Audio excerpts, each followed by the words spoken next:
سيد المرسلين ومن تبعهم بإحسان إلى يوم الدين. أما بعد، قال الله تبارك وتعالى في كتابه المجيد والفرقان الحميد: أعوذ بالله من الشيطان الرجيم، بسم الله الرحمن الرحيم. قال رب اشرح لي صدري ويسر لي أمري واحلل عقدة من لساني يفقهوا قولي.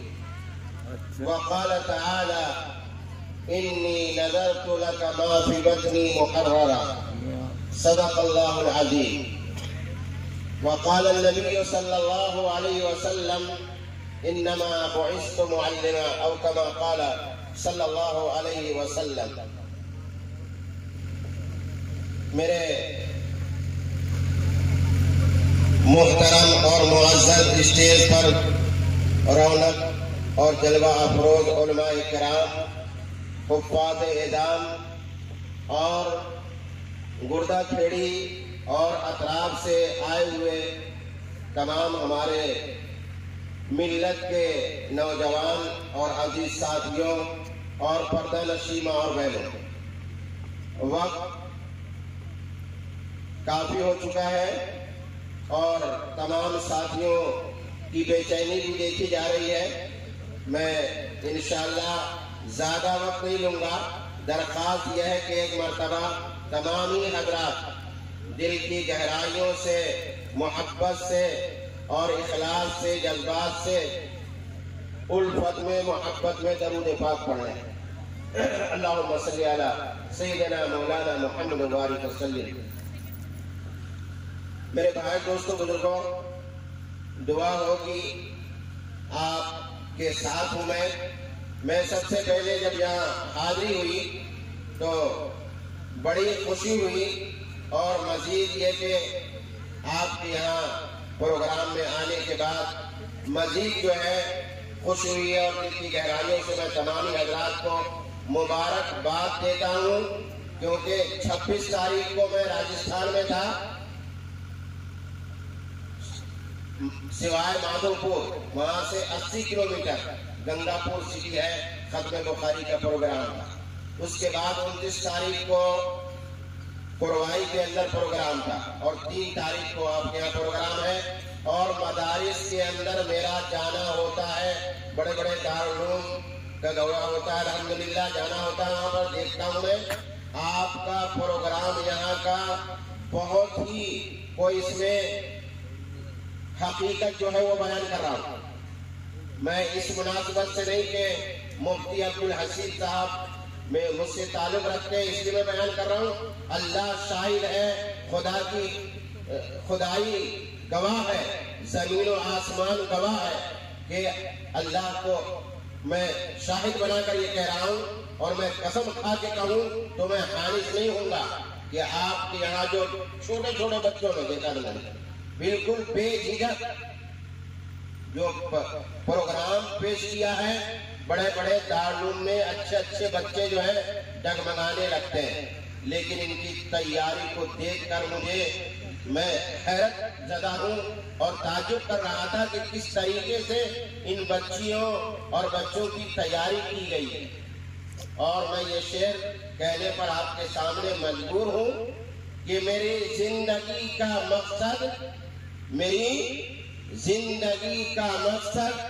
تیرے دین کی سرفرازی. میری زندگی کا مقصد تیرے دین کی سرفرازی. میں اسی لیے مسلمان اور میں اسی لیے نمازی. میں یہ دیکھ رہا ہوں کہ مفتی عبدالحسین صاحب نے اپنی تمام تن من سب کو چھوڑ دیا ہے آپ کے بچوں کے لیے، پوری قربانی کی ہے انہوں نے. تو ہماری بھی ذمہ داری ہے کہ ہم ان کی مدد کریں گے انشاءاللہ. کون کون کریں گے؟ ٹائم بہت ہو چکا ہے، میں مختصر وقت دوں گا آپ کا. حدیث پاک کے اندر آیا کہ ہو سکے تو عالم بن جاؤ، اور اگر یہ بھی نہیں کر سکتے تو متعلم بن جاؤ، علم سیکھنے والے. اور اگر یہ بھی نہیں کر سکتے تو سننے والے بن جاؤ. اور اگر یہ بھی نہیں ہو سکے تو علم والوں سے محبت کرنے والے بنو. کریں گے محبت؟ یہ مدارس اور مکتب جو چل رہا ہے اور یہ جو آپ کے یہاں مکتب قائم ہے گردہ کھیڑی کے اندر، میں شروع سے دیکھ رہا ہوں ماشاءاللہ آپ لوگ دل گردے والے، کوئی بھی بچہ یہاں ایسا نہیں آیا جو دو ساتھی بیٹھے تھے ماشاءاللہ اب دل گردے کی بات بھی کر رہے تھے، بھیج رہے تھے، ہر بچہ انعام لے کے گیا۔ میں کس طریقے سے آپ کو کیا کیا آپ کی خوبیاں بیان کروں، میں نے دیکھا، میں نے تو پہلے یہ سوچ رہا تھا کہ کسی نے انعام نہیں دیا تو میں سمجھا کہ ان کو جگانا پڑے گا لگتا ہے، لیکن دیکھا کہ برسات شروع ہو گئی، تھوڑی دیر میں جو ہے ماشاءاللہ بچے بھی آ رہے تھے، اٹھ کے دے رہے تھے۔ تو مدارس جو ہے جہاں بھی قائم ہے ہم اس سے محبت کرنے والے بنے۔ کیا کریں گے؟ محبت کریں گے۔ اگر بچہ ہو بچی ہو تو اس کو مدارس میں بھیجیں گے، یہ ہے مدد کرنا۔ رسول پاک صلی اللہ علیہ وسلم نے فرمایا او محبن، چوتھا کون ہے جو ان مدارس سے محبت کرنے والے ہیں؟ آقا صلی اللہ علیہ وسلم نے فرمایا ولا تکن الخامسہ، کہ پانچواں مت بنو، والخامسۃ ان تبغض العلم والعلماء، اور پانچواں شخص کون ہے جو اہل علم سے، جو ان تبغض العلم والعلماء، علم اور علم والوں سے بغض رکھے، دشمنی رکھے۔ آقا صلی اللہ علیہ وسلم کیا فرماتے ہیں؟ پتہ نہیں تم ہلاک ہو جاؤ گے۔ اس لیے میرے بھائی دوستو بزرگوں، اگر بچہ ہے تو بچے کو مدارس میں بھیجیے، بچیوں کو بھیجیے، اور نہیں تو کیا کریں گے؟ ارے بولیے، مدد کریں گے انشاءاللہ کریں گے۔ دعا کر لیں بھائی، ایک بات کہتے ہیں اپنی بات ختم کر رہا ہوں، آپ دعا ہو جائے گی انشاءاللہ، بے چینی آپ کی ختم۔ راجستھان کے اندر جن کے پاس بھیڑ تو جانتے ہیں آپ لوگ، بھیڑ بول نہیں رہے، بولیں گے تو جلدی ختم کر دیں گے۔ تو یہ بھیڑ لے کے آتے ہیں چرانے کے لیے، ادھر بھی آتے ہیں، تو جن کے پاس زیادہ بھیڑ ہو بہت زیادہ مالدار کہلاتا ہے۔ تو اس نے ان لوگوں نے دیکھا ہوگا کملی رکھے رہتے ہیں کندھے کے اوپر، اور لٹھ رکھے رہتے ہیں، اور لٹھ میں جوتی ٹانگے رہتے ہیں، دیکھا آپ نے؟ ہاں۔ تو اس شخص نے اپنے بچے کو پڑھایا لکھایا، یہاں تک کہ وہ بادشاہ کا بچہ جو ہے وزیر ہو گیا، پڑھ لکھ کر۔ کیا ہو گیا؟ پڑھ لکھ کر وزیر بن گیا۔ اب باپ نے جو بیٹا بادشاہ کا وزیر تھا اس کو لکھا کہ بیٹے میں تم سے ملنے کے لیے آ رہا ہوں۔ اب گئے، وہ ظاہر بات ہے وزیر صاحب کے والد صاحب آ رہے ہیں ملنے کے لیے، تو جیسے آپ نے سجا رکھا اس سے کہیں گنا استقبال ہو رہا تھا وہاں پہ اسٹیشن پہ۔ اب لوگ دیکھ رہے ہیں کہ کس کا استقبال ہو رہا، ان دیکھنے والوں میں وزیر کے والد بھی آگے کھڑے ہو گئے، اسی پوزیشن میں جس پوزیشن میں وہ رہتے ہیں، کہ لٹھ جو ہے کندھے پر رکھے ہوئے، اور کملی بھی وہیں پر کندھے پر، اور جوتی اس میں ٹانگے ہوئے لٹھ کے اندر۔ بادشاہ نے کہا وزیر تمہارے والد نہیں آئے؟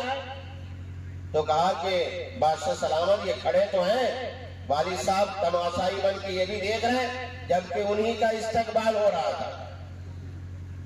تو بادشاہ نے کہا کہ وزیر تمہارے والد تو بہت بیوقوف معلوم ہوتے ہیں، تمہارے والد تو بہت بیوقوف معلوم ہوتے ہیں۔ تو وزیر نے کہا کہ نہیں بادشاہ سلامت، میرے والد جو ہے بیوقوف نہیں ہے، بلکہ میرے دادا بیوقوف تھے، جنہوں نے میرے والد کو نہیں پڑھایا لکھایا۔ میرے والد تو بہت سمجھدار ہے، انہوں نے مجھے تعلیم اس طریقے سے دلوایا کہ میں آپ کا وزیر بن گیا۔ بات سمجھ میں آئی؟ تو میں نے ایک چھوٹی سی آیت پڑھی ہے، علماء بیٹھے ہوئے ہیں، بات ختم ہو رہی ہے۔ انی نذرت لک ما فی بطنی محررا، بڑی لمبی تفصیل ہے کہ پہلے زمانے میں اپنے بچوں کو جو ہے اللہ کے لیے وقف کر دیتے تھے۔ آپ سب سے درخواست ہے، میری تمام ماں اور بہنوں سے بھی، اور ہمارے بزرگ بیٹھے ہیں، کہ ہم اپنے ایک بچے کو مدرسے کے لیے کیا کریں گے؟ وقف کریں گے. انی نذرت لک ما ببطنی محررا، تفصیل ہے اس میں جانا نہیں چاہتا ہوں. یہ نیت کر لیں کہ ہم مدارس کی مدد کریں گے. جو مکاتب چلا رہے ہیں سیدنا عمر فاروق رضی اللہ تعالی عنہ، اس کی ہم مدد کریں گے جس طریقے سے بھی ہم سے ہو سکے، کیونکہ امام الانبیاء صلی اللہ علیہ وسلم نے مدینہ منورہ میں ہجرت کر کے آپ نے مکان نہیں بنایا، نہ صحابہ کا مکان ہے، نہ حضور پاک صلی اللہ علیہ وسلم کا مکان ہے. آپ صلی اللہ علیہ وسلم کہاں مہمان ہو رہے ہیں؟ حضرت ایوب انصاری رضی اللہ عنہ کے ہیں. اور سب سے پہلے آپ نے مسجد کی بنیاد ڈالی، اور جو حاجی حضرات ہیں وہ جا کے دیکھ چکے ہیں، صفحہ قائم ہوا، وہاں پر دور دور سے پڑھنے والے آ رہے ہیں. کریں گے انشاءاللہ. جو مدد کرے گا اللہ تعالیٰ کی طرف سے ان کی مدد ہوگی. ہماری پردہ نشی ماں اور بہنوں سے بھی درخواست ہے کہ ایک وقت کھانا نہ کھا کر بھوک برداشت کر کے اور اپنے بچوں کو جو جس طریقے سے بھی ہو سکے ان کی مدد کرنی ہے، مدارس کے اندر بھیجنا ہے. اور ہمارے مولانا جو کام کر رہے ہیں ان کی بھی آپ ہر طریقے سے مدد کریں. اللہ تعالیٰ مجھے بھی آپ کو عمل کرنے کی توفیق عطا فرمائے. درود شریف پڑھ لیں. ماشاءاللہ بہت ہی کامیاب جلسہ رہا. ایسا لگ رہا تھا کہ کسی دارالعلوم کے بچے جو ہے پیغام پیش کر رہے ہیں. میں سبھی حضرات کو دوبارہ مبارکباد دیتا ہوں آپ حضرات کو کہ گردہ کھیڑی والے حضرات نے بہت دل گردے کا مظاہرہ کیا. اللہ تعالیٰ ان کی قربانیوں کو، کوششوں کو قبول فرمائے. درود شریف پڑھ لیے. دعا ہو.